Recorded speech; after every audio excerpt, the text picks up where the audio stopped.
I have to film this quickly, and I don't have time to think of a clever intro. Hello, and welcome back to Max the Nerd. So today I'm going to be giving you a breakdown of my most anticipated movies for 2016. I know this video seems a bit late, but I wasn't able to make a video before this. I know I made my Deadpool review, but I needed that to be timely, and it was already kind of late. So, also I know I'm overexposed. I can't fix it. I'm sorry. Alright, so let's kick things off. So first up was Deadpool, which I already saw, gave you my review. Maybe click a link in the description and it'll take you to the review or whatever. But next coming up is Batman vs. Superman. I'm not calling it Batman v Superman because that is really dumb. This movie looks pretty cool. I didn't really like Man of Steel this much, but I think this will be good. It does have the best on-screen Batsuit that we've seen. That Batsuit looks really great, and I am excited. I just felt like Man of Steel was a bit too dreary and like it took itself too seriously. I just didn't like it that much. It just wasn't for me. The next movie is also about two superheroes fighting another, and one of them's a billionaire, but it looks a lot better, at least in my eyes. Yes, I'm a Marvel fanboy. I'm not, actually, but call me that all you want. But yeah, Civil War looks great. They had a great trailer, a great Super Bowl TV spot. I'm really looking forward to this one.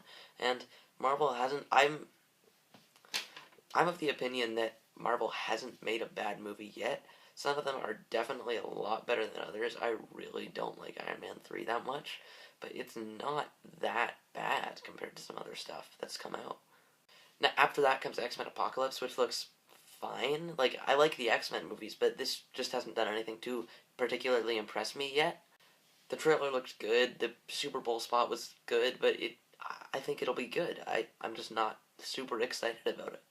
After this, in July, we are getting the all-female reboot of Ghostbusters, and we have like a tiny teaser out right now that has nothing that is even remotely giving us what the plot was going to be. There was a toy leak, which I'm not going to spoil because I got it spoiled for me, and now I feel bad about it. But I like Paul Feig, I like Melissa McCarthy, Kristen Wiig, Leslie Jones, all the people, and I think this movie will be good. A lot of people have been freaking out because it's all-female, which is still happening. Like, I thought it would be over after, like, a week after they made the announcement, but it's still happening. People are still mad that they're ruining Ghostbusters. But the thing is, here's a spoiler alert for you. I don't know if you know this, but the original Ghostbusters is still out there. You can still watch it. It's still there. They're not removing it from history. So, there's a spoiler alert for you for the new movie. They're not going to delete the original Ghostbusters. After this comes Suicide Squad, which looks good. I have a whole video on it. Another plug, it'll be in the description.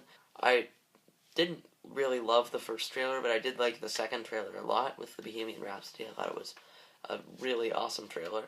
So I'm excited for this movie. I think it will be good, and probably also something else.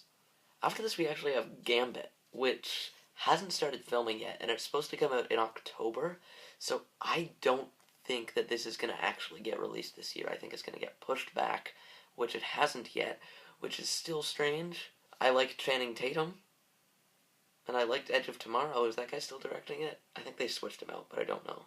Maybe they switched it out to Edge of Tomorrow guy. I'm not going to check, because that would take some effort. After Gambit, in November 12th, I believe, comes Doctor Strange, starring Benadryl Cucumber. I'm glad we're actually going to get some magic introduced into the MCU rather than just science magic like in the Thor movies. So I am excited for this. And those photos of Benedict Cumberbatch as Doctor Strange, they look really good. Like, he looks like the comics, which is a big step that other movies should maybe take.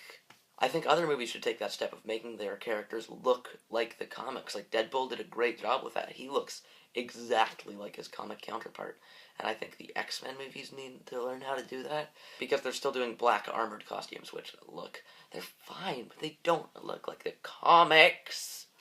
And finally this year, in December, we have Rogue One, a Star Wars story, which is a terrible title. I like the Rogue One part, but why call it a Star Wars story? That's really dumb. We have Garrett Hedlund doing this movie, who did Godzilla 2014, which I wasn't a huge fan of, but, it's Star Wars, man, so obviously I'm really excited. That's my final anticipated movie of the year. I don't know when this is going to go up. I think it might go up on the day I'm recording this, because I'm recording it on my phone, because my video camera is currently broken, and it just takes so much longer to edit footage from my video camera than on this, so these videos get edited a lot faster. My Deadpool review, I filmed it on the same day that it was uploaded. So hopefully, this is 2 videos in 2 days. This is 2 videos in 2 days, I hope, because that means that I get to do 2 videos in 2 days. Duh, I just said that word. But, so yeah, this has been my video on my most anticipated movies of 2016, and I guess I will come up with a clever outro when I have time to do the clever outro.